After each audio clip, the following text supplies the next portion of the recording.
Okay guys, welcome back na naman sa aking YouTube channel. No? So ngayon pag-uusapan natin yung other events nitong si Nightcrows. Including nyo dyan yung quiz, yung sa snowman, at syempre yung huli is yung sa survey. So ano ba yung mga gagawin? So isa-isayin natin yan guys. Unang-una syempre malapit na mag-expire yung sa event ng quiz. So may tatlong quiz, kailangan nyo muna mag-login dito. Click nyo lang to guys, itong shield na to, mag-login kayo ng account para makapili kayo ng sagot dito.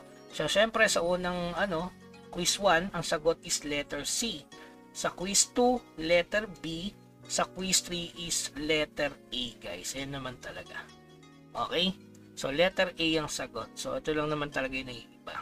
So, C, B, and A. So, kailan matatapos yan? Sa December 24. Kailan marireceive yung reward? Sa December 25. So ano ba yung mga rewards na yan? Siyempre summon ulit guys, which is kailangan natin to ngayon, diba, sa mission. Itong Dazzling Element Extraction, yan, makakuha ka niyan. Alam ko kahit di ka sumali dito, diba, nakakuha naman. Pero mas maganda kung sumali ka na, baka mamaya biglang hindi ka bigyan. Ayan, may summon ulit dito.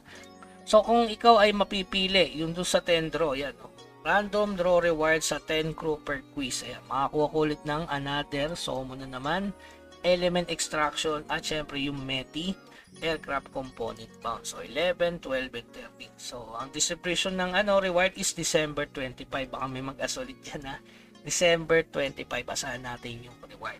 Okay, done na tayo sa quiz. Pangalawa naman, itong look for the snowman. So kakopy nyo lang to, magpipicture kayo sa dungeon.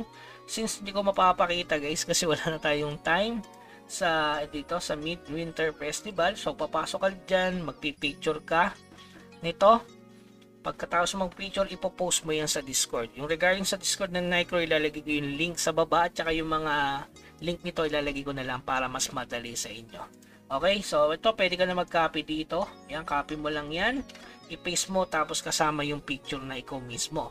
So sa makita yung member ID. So yan, sa setting yan guys, punta kayo sa setting, account, and then copy nyo tong member number. Okay, ganun lang kasimple. Done ka na dyan. So, kailan marireceive yung reward na yan? So, yung reward pala dyan is stimulant. Ito, heartwarming hit. So, dagdag XP boost din yan guys. At saka METI.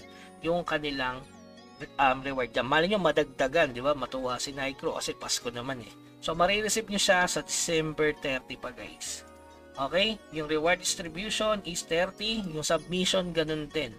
Ayan, 30 din yung katapusan ng submission. Mas maaga, mas wala ng problema, mas maganda gawin yun agad. Okay, so yung huli natin, itong regarding sa survey. So ilalagay ko yung link sa baba guys para di kayo mahirapan. So yung survey na to, kiklik mo dyan, may mga tanong dyan, sasagutin mo lang. Ayan, December 17 hanggang 29. Yung distributed in order starting from January 14. So ayan, merong summon ulit dito. Ayan, Drought of Vigilance, at syempre may gold coins na 300k. So napakadali lang yan guys. Sasagutin nyo lang yan. Baka tanongin nyo pa ako ano yung mga sagot. Ano yan, survey yan. Walang maling sagot yan guys. Basta tapusin nyo lang, ilagay nyo yung account nyo. Goods na yon. Okay?